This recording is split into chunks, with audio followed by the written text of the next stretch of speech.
Una vez más aquí en sporttotal.gr, con nuestro amigo de muchos años, una persona que es muy conocida aquí en Grecia, Mário Barceló. Pero no se esqueçam de inscrever-se no canal, ayudarme con un corazoncito, con un like, con una cosa así. El corazoncito seguro para mí, ¿no? No. Y like para ti. Este tipo crees que es guapo. Alguien lo dijo que es guapo y él cree. ¿Qué voy a decir? Está ahí, comprobado. No creo. Es como la selección brasileña. Aquí en Grecia ha tenido suceso, pero mucho suceso con la mujer. Si no tiene suceso en Panathinaikos, está más está uno, mal, ¿no? Más uno aquí diciendo eso, ¿eh? ¿Qué voy a decir? Sí. Mi amigo, ahora más que todo, más que todo, bienvenido aquí para una conversa buena que la pasamos bien, papi. Y Mário, ¿cómo empezamos? ¿Empezamos con el fútbol? ¿Empezamos con el pádel? ¿Empezamos con la selección griega de pádel? ¿Qué haces? Bueno, al principio, muchas gracias por la invitación. Este nuevo proyecto que están empezando y está muy bueno. Seguramente vamos a empezar con el fútbol, que fue mi motivo de la venida a Grecia. Después seguimos con el podovóley, fútbol y después el pádel. Sí. Yo pensé que él iba a empezar con el maracanazo. El maracanazo, siempre no sabe de maracanazo por eso. Lo que pasa es que hay muchos brasileros acá. Entonces, si hablas de maracanazo te pega un golpe pero por abajo. Está en minoría, estás en minoría hoy aquí. Lo bueno es que se acuerdan todavía, que eso quedó, eso sí, ¿viste? Eso no se esquece. No se borra nunca. No se borra. Aunque han pasado otras cosas, pues le hemos ganado varias veces, después seguir. Varias dos veces, solo en 20 años ganaron 2 veces, pero no dejan nada. Esto de maracanazo no se apaga nunca. No se apaga nunca. Es un golpe duro. La verdad que muy duro para los brasileños. Sí. Entonces, principalmente para el portero Barbosa lo pasó mal como, no sé, claro, lo que pasa 50 es que fue años de la vida. En aquella época era casi imposible que perdiera Brasil. Ya era algo... ¿En Maracaná? En claro, Maracaná, era algo que... 200.000 personas dentro del campo. Creo que lo saben eso, con el empate por la localidad era campeón Brasil. Entonces era imposible. Pero bueno, ahí está Uruguay. Pero vamos a hablar ahora. Cambiamos el tema. Que ya no me gusta. Empezó mal. Vamos a hablar de un niño, Mário Barceló, en Uruguay. ¿Cómo empezó? ¿Qué te tocó? ¿Dónde fuiste? Bueno, de muy chico, ustedes saben, en Latinoamérica se empezó a jugar de los 4 años, a que nacemos con una pelota. Sí. Así fui yo, empecé en el baby fútbol en un club que se llamaba el Córcega, de Carrasco, allá donde nací yo en Montevideo. Después me fui a un equipo que se llamaba La Rinconada y ya a la edad de 10 años empecé en Defensor Sporting Club. Es un equipo de primera división que empezás con los juveniles, 7ª categoría, 6ª, 5ª, hasta llegar a primera división. ¿Cómo en Brasil? Ahí está. Hice más o menos unos 10 años ahí en juveniles hasta llegar al plantel principal. Tuve un año en el plantel principal de Defensor Sporting, después fui a Deportivo Maldonado, donde es Punta del Este, por Punta del Este se conoce el local de Maldonado. Famoso por las vacaciones, la gente. Claro, las playas y todo eso. Tuve la suerte de ser integrante de la selección juvenil de Uruguay Sub-20, que participó en el Mundial de Malasia en 1997, que fue bueno porque esa selección salimos vicecampeón del mundo. Entonces, todo lo que tuvimos en ese proceso salimos beneficiados de alguna manera. Es un fato muy importante. Muy buena. Muy buena, sí. Salaceta, Olivera, Fabián Carini. ¿Con quién jugaron la final? Con Argentina. Duro. Argentina. Perdimos 2-1 con Argentina. Los goles de Argentina fue de Cambiaso, que desde ese entonces tengo una amistad con Cambiaso. Él jugó en Olympiacos y hicimos una amistad. Le gusta también el pádel. Es un buen chico. Sí, muy bueno. Yo lo he visto en Glifada. En Glifada, en el club. Bueno, y después de ese Mundial Juvenil me voy a Godoy Cruz de Argentina, en Mendoza. Jugué un año más o menos ahí. Esto ya como profesional. Sí, llegué después de hacer las divisiones juveniles en Defensor Sporting, llegué al plantel principal, ahí me hice profesional, jugué un año ahí en Defensor, después me voy a Deportivo Maldonado, que es un equipo también de primera, y después de ahí me voy a Godoy Cruz, después del Mundial, que terminó el Mundial, porque fue todo junto, el Sudamericano y el Mundial, fue un proceso más o menos de 3, 4 años de selección. Creo que después del Mundial ese le abrió muchas puertas. Muchos jugadores de esa generación, sí, fueron a Italia, España, fue una generación muy buena. Imagínate que en el Mundial el Balón de Oro fue Nicolás Olivera, que después fue al Sevilla, estuvo el Balón de Plata fue Salayeta, Marcelo Salayeta, de la Juventus, y el Balón de Bronce fue Aimar, el argentino. Aimar, sí. Un crack, un fenómeno. ¿Y fue Balón de Plata? Sí. Lo Uruguay en ese Mundial con el Nicolás Olivera y Marcelo Salayeta fueron espectacular los dos. Tuvieron un torneo espectacular. Pero me dejas un gancho.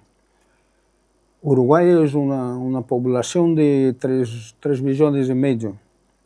¿Cómo puede, año tras año, tener una base muy buena en todas las selecciones, en todos los equipos grandes de Europa? Tiene un uruguayo. En todos los equipos buenos ahora de Brasil, tiene un uruguayo.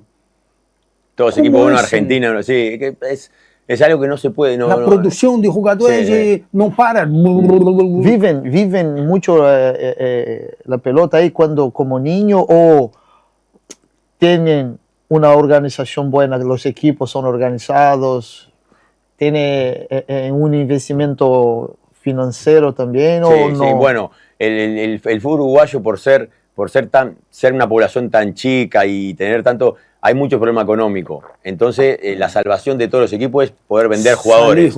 Entonces se dedican bastante a la formación de jugadores, para poder salvarse más que nada. Sí, pero todos los equipos, por ejemplo, de Brasil, de Uruguay, de Argentina, de Chile, quieren vender jugadores.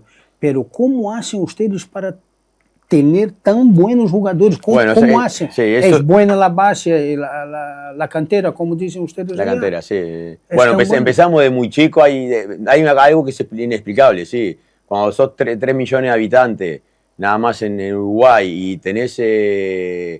sub-10, sub-11, sub-12, sub-13, tenés 16 Copa Américas, 2 Olimpiadas, 2 Mundiales. Peleó con 2 gigantes que Brasil, con 240 millones de... Sí, no, es inexplicable Uruguay, pero bueno, creo que es en lo de la garra charrúa y el querer progresar, que eso también marca mucho en Uruguay.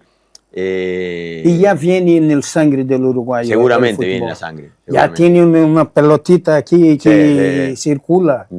Es lo de la pelotita y las ganas, la nunca darse por vencido. La necesidad de vencer, ¿no? Si no ganan el balón, ganan la pelea. Sí. Ahí está. Es la garra esa de no querer perder, y eso te lleva muchas veces a hacer cosas que son imposibles. No, es un pueblo que... Porque desde mucho antes, si no me acuerdo mal, Uruguay ya ganó un mundial en 1930 y... dos, pero el primero es... el 30, el primer mundial. El primero mundial, entonces es un deporte muy popular, ¿no? Muy popular desde muchos años atrás. Claro, Uruguay fue pionero en casi todo en el fútbol, ya desde el 30. El mundial se hizo en Uruguay, se jugó en Uruguay, el mundial del 30. Después viene el mundial del 50, que lo ganamos también. Pero no me acuerdo bien del 54. Pero vos sabés que el primer mundial, por eso vamos a explicar bien, el primer mundial, llamado mundial, se hizo en el 30. Pero antes, al fútbol se jugaba. Entonces, lo que se llamaba mundial en aquella época eran tipo olimpiadas. Y Uruguay ganó el 24 y el 28 también. Ganó la medalla de oro en el fútbol. Jugaba con equipos de todo el mundo. Era el mundial, no existía el mundial. Esto creo que estás inventando esto. Por eso. Estás inventando. Por eso, viste. Por eso bien. No dele cuadro. Yo voy a buscar esto en la internet. Claro, ustedes vieron que en las selecciones nacionales, en los escudos, las estrellas significan los campeonatos del mundo. Sí. vos no podés poner, suponete, Grecia no puede poner una estrella porque lo de FIFA se lo baja. Uruguay tiene 4 estrellas en el escudo. Tiene 4 estrellas, pues para la FIFA son 4 mundiales. Pero, aunque los primeros 2 se llamaba Olimpiada. Pero FIFA ya mandó no sé cuántos papeles para que saquen las dos. Y no lo sacan. Ellos hacen lo que quieren. De allá de Latinoamérica fueron los que empezaron. En 1930 salieron todos de barco, iban de barco, no tenían avión. Imagínate. Hoy hacemos un avión. Un mes de un viaje para ir a jugar al Mundial, una locura. Bueno, y te voy a, para seguir un poco después de Godoy Cruz en Argentina, en todo el proceso ese de la selección juvenil, siempre hay managers, scouters que ven a juveniles. Bueno, me contactó un griego, un empresario griego que vivía en Venezuela, que se manejaba con jugadores. En aquel tiempo tenía a Roque Santa Cruz, el paraguayo, y él fue el que me trajo a Grecia, a Paz Giannina. Paz Giannina, ¿Cómo te pareció, por ejemplo? Qué bueno tenía, que igual a Uruguay, y qué muy diferente de Uruguay tenía. Tú salís de Montevideo y vienes a Giannina. Que Giannina es una ciudad buena, una ciudad con mucha universidad, es una ciudad fácil. ¿Cuántos años atrás? No, pero siempre fue. ¿Sin internet? Sin internet. Llegué acá a Grecia, al Paz Giannina, en agosto del 2001. Ya hace 24 todo muy años. Bien, con sol, con calor, con eso, con todo, ¿eh? Sí. Ahí está bien. Pero luego después... Y como nosotros, yo, no sé tú, yo no hablaba nadie. No. Inglés. No, él no sabía ni español. No. Ni español hablaba, chico, hablaba ya. No, bueno, eso justo tocaste un tema que es... porque viste que a veces no te das cuenta de las cosas hasta que las pasás. Bueno, yo como dijiste, no hablaba nada de inglés, español más o menos, y griego ni hablaba, y griego imposible. Entonces sí que estaba con el manager para todos lados, pero en el segundo que el manager se iba a algún lado, la sensación esa de que me hablaban y no entendía, y yo tratar de explicarle, esa es la peor experiencia del mundo. Así que como dato, aprendan inglés por lo menos, aprendan un idioma, porque el no poder comunicarse fue lo peor que he vivido de que llegué acá, fue eso, no poder comunicarme al principio. Pero tú no sabes de eso, porque cuando tú llegaste con 3, 4 brasileños. No, yo tenía la comisión técnica, todos brasileños, imagínate, con más 4 compañeros jugando. Eso ayuda un poco, pero tenés que estar con ellos para todos lados. Para todos lados, sí. Claro. Pero es mejor, tú no tenías nadie que hablaba. Esto es mucho peor. Yo también, cuando llegué a Trómito, era yo tenía la televisión prendida todo el tiempo y no entendía nada. Claro. El tema es que yo me puse no fui a escuela a aprender griego, sí me compré libros y todo porque algún momento estaba con el manager y le hablaban, era mi traductor, me tenía que traducir, le hablaban y le preguntaba, ¿qué te dijeron? No, sí, que está bien el día. Ahí me traducía ni la mitad de lo que me decía. El otro, una frase. Ahí está. Entonces, hablaba un minuto, él no. Sí, está bien. Sí, está bien, sí. Entonces dije, no, tengo que aprender porque si no va a ser complicado. Sí o sí. ¿Y tampoco cuántos años tenía? Muy joven. Sí, con 22 años, joven, soltero. Seguro la gente... Tú quieres hacer las cosas, conocer la vida, estás solo, quieres hablar con la gente, todo eso, no es fácil, ¿sabes? Bueno, ese año sí fue complicado con el tema del idioma, fue bastante... Y aparte que ahí tiene un clima medio complicado, ahí humedad, lluvia. El invierno. Es el sitio de Grecia que más se llueve, dice la gente que... Yo me recuerdo un partido que fue a jugar ahí en Giannina, con Panathinaikos, y tenía la mitad de la cancha con hielo. Sí. Con hielo. Y dice, y la otra mitad con hielo y la otra mitad con agua. Y nos hicieron jugar. Jugamos con... hacíamos... imposible. Tenemos que jugar ahí así. Yo me acuerdo que Hoyos, ¿te acuerdas Guillermo Hoyos? Sí, claro, el técnico argentino. Cuando ellos subieron de la segunda a la primera división, él pidió que la la directiva hicieron una capa. ¿Me explico? Por ejemplo, la cancha aquí y aquí para que la agua saliera de la cancha, porque él dijo, no puedo hacer entrenamiento para los jugadores y hacerlos técnicos, y en el día del juego el campo está Se queda muy duro, muy barro. Lama, se quedaba como lama, como si jugaba en... Y esto con Hoyos en muchos años después. Después, en 2001 claro, mucho peor. Y lo mandaron en el barro en todos lados. Y lo echaron. Él dijo, tráigame un jugador menos, pero celo protección para tener buena la cancha para el día del juego. Que voy a entrenar mi jugador? Traigo un jugador como Mario, que tiene buen control de la bola, pero en la cancha esa no se puede. ¿Y tú sintió mucha diferencia del fútbol de Argentina, que estaba en Godoy Cruz, para el fútbol griego? Sí, más que nada en el ritmo es diferente. Tiene más dinámica, se entrena diferente también, se entrena un poco más dinámico, pero bueno, en Grecia, cuando nosotros salimos de Sudamérica, te vas a Europa, ese es Europa. Bueno, no se compara con España e Italia ni en fútbol, ni en la organización, ni en nada. Entonces, bueno, intentar jugar acá y ver de salir. Supuestamente si jugás en Panathinaikos, con Olympiacos, o en Nike, o en PAOK, ahí ya cambia un poco la cosa, ¿no? Ahí ya tienes otra... Pero después de otro equipo es complicado acá también jugar, ¿eh? Mucho complicado. Porque, bueno, Grecia ganó la Eurocopa en el 2004, pero como potencia del fútbol es ahí. Está buscando su sitio. Claro, pero para exigir cuando venís a jugar, te dicen dónde jugaste, qué hiciste, para cualquier equipo. Yo una vez, ya casi terminando el fútbol profesional, me dijeron muchos por qué no me interesaba en traer jugadores, viste, eso como de manager. Pero me dije, no, porque es de trabajo de Marcelo, lo hace muy bien.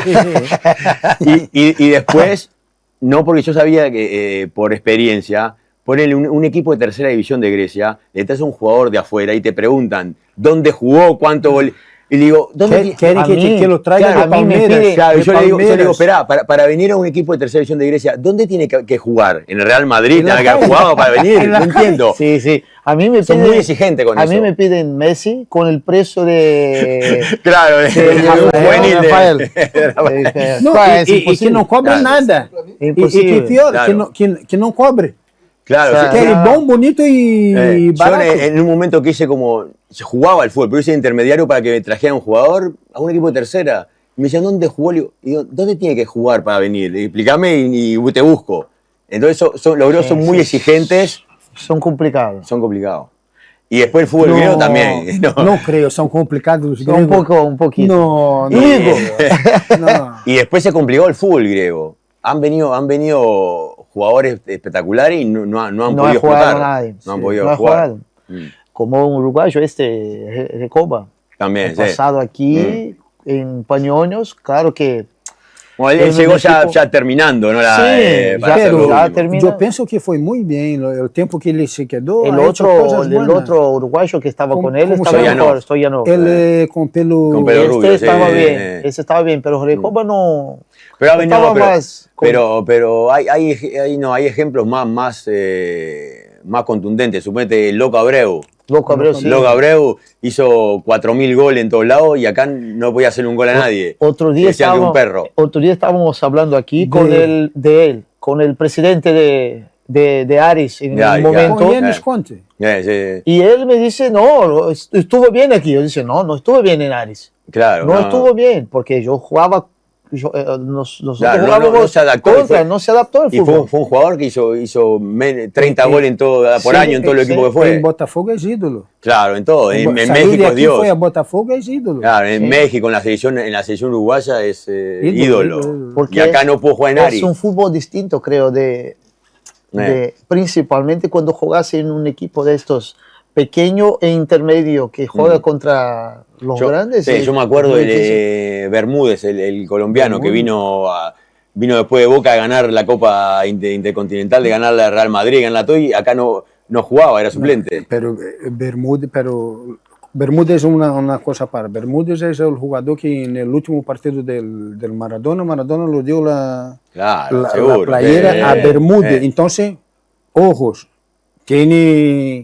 es pesado Bermúdez. Era el sheriff, lo llamaba allá en Boca Juniors. Era un monstruo, pero te digo, pero acá no jugaba el otro, el defensa que tenía el Olympiacos, ¿cómo se llamaba? Anatolaki, y no jugaba él. Sí, pero ¿qué pasa? Bermúdez sempre jogou como líbero.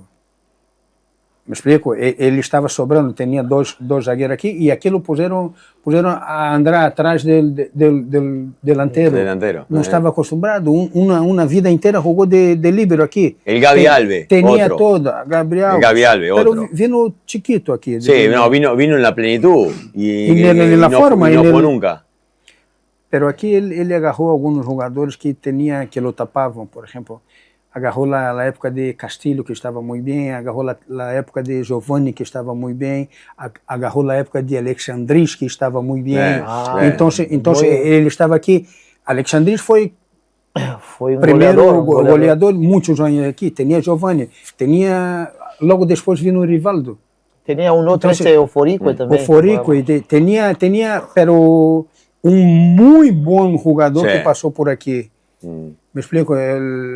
Muy buen chico. Después, ¿dónde se fue? ¿Se fue a Argentina o...? Sí, después fue a varios lados, volvió a Argentina, sí. Pero después fue a Nacional, terminó Nacional de Uruguay. Nacional, en el mejor equipo de Sudamérica. Y un pajarito me dijo que tiene alguna cosa con Nacional, tú. Sí. ¿Es Nacional o Peñarol, tú? No, ¿qué Peñarol? No. Ese no se nombra. No se nombra. No, el otro. Le decimos el otro. O el otro. O le podemos decir lo del año 13. Es Nacional y el otro. Y el otro. O lo del año 13. Hoy tengo porque hasta mienten de la fecha en que nacieron. Hasta eso mienten. ¿Hasta eso mienten? Hasta eso mienten. No. Sí. Pero bueno, allá Pero ellos. son multicampeones, ¿eh?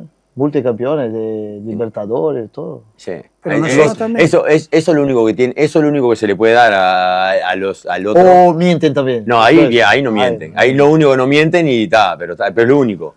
Que tienen cinco Libertadores, sí. Pero tú ¿5 o 7? 5. Imagínate tú, chico, jugando ahí y te hace una propuesta o Peñarol. No. ¿Vas o no? No. Tiene que decir ahora, ¿sí o no? ¿No? No. Pero sigue siendo Nacional. No. Yo creo que habla esto ahora. No. Se vuelve ahí con 13 años. Si te hacen una propuesta a jugar con la amarilla. Millonaria, no, tiene que venir y tiene que decir que es Peñarol. Y tiene que decir que es Peñarol. No. Nunca más puede poner la playera del Nacional. No, nunca. ¿Nunca? Primero me tengo que borrar todos los tatuajes que tengo en Nacional. Mejor decir que es brasileño que decir que es Peñarol, ¿verdad? Tienes tatuaje y todo. Sí, ¿no? Sí. Tienes tatuaje y todo de Nacional. Sí, Nacional. todo, toda la pierna. Tiene una tatuaje aquí que... Wow. Yo creo que es como Inter-Gremio ahí, esa rivalidad. Olympiacos, Panathinaikos. Vasco, sé. Flamengo. No, pero... Es más fuerte, más fuerte. ¿Por qué más? Porque son dos equipos en todo el país. El clásico de Uruguay está dentro de los 10 clásicos más importantes del mundo. Sí. Primero, entre todos tienen casi 10 Libertadores, 5 Copas del Mundo juntos. Y tienen juntos más de 90 torneos de Uruguay. Juntos. Y la mitad de la población es un equipo y la otra mitad es la otra. Es cosa personal ahí. Sí. Y todo el tiempo ese no formó un otro equipo, como un tercer equipo así fuerte para competir con los dos. No. Hay 2 o 3 equipos, pero no. Danubio era un equipo que intentaba llegar. Danubio, mismo el Defensor, donde yo jugué en inferiores, mucho. Liverpool, hay un equipo que se llama Liverpool, que es muy bueno también. Pero no, lo que pasa es que el tema de la gente... No, la gente es ahí nacional. Suponete, ahora están las finales del campeonato uruguayo, en estos días, y se juega en el Estadio Centenario, que vendría a ser el estadio del Estado. Sí. Bueno, y llena, 70.000 personas llenan. Entonces en un partido recaudan 2 millones de euros, de dólares. Un equipo chico de los otros equipos van 300 personas. Ah, sí. En proporción con la gente de Uruguay es infernal, Sí. claro. Pero eso es solo, tipo, es solo de boca para tomar café, tomar mate, que ustedes no toman café, toman mate, ¿verdad? Mate, el mate. Mate. Sí. El mate es para charla en el mate o la cosa es peligrosa, se juntan a pelear, la gente de Nacional y Peñarol. No, como aquí en Grecia, que No, mira, yo te voy a decir, yo no me peleo con gente de Peñarol porque no tengo contacto. Claro, no ni tenemos. se acerca, No hay. Entonces, sí, no, es muy no hay acercamiento. no hay acercamiento. No, Pero no en se el puede. estadio, afuera del estadio, se encuentra ahí. Hay zonas de prohibición, no pueden pasar. Suponete, eso. se divide el estadio en dos y de este lado para acá va la gente Nacional y de este lado para acá va la gente Peñarol. No la cruzan nunca. Pero mira, yo vivo en el barrio que es 80% Peñarol. Yo soy Nacional. Mudate. Estoy cagado. Anda a otro lado, sí, sí. Cagado. Sí, anda a otro lado, sí. No, sí, es complicado. Sí. Sí. Mira. Y bueno, ahora viste con el tema, bueno, siempre fue suponete, yo con alguien de los otros, del otro equipo, no podemos llegar a hablar porque De los otros, no porque habla ni el mienten, nombre. entonces no se puede. Y ahí como yo, cuando amás al gozo, te pones medio, entonces prefiero no hablar. Pero ahora se ve agravado todo con el tema de las drogas y todo en los estadios, que en todo el mundo se ha avanzado mucho en eso. Puede haber tiro, muerte, Fue entonces un es amigo complicado. mío a mirar un partido en Uruguay, creo, y me dice que se quedó mareado ahí porque es libre la marihuana ahí, Sí, yo creo. sí. Que fue a mirar el partido y dice que se fue Fue el mejor partido que fue en su vida. Todos estaban volando, todo. No sabía jugando. quién que estaba jugando para aquel lado, que se quedó mareado todo con Claro, bueno, con eso fue el expresidente Mujica de Uruguay que para consumo personal sí se puede, no puedes comprar en cualquier lado.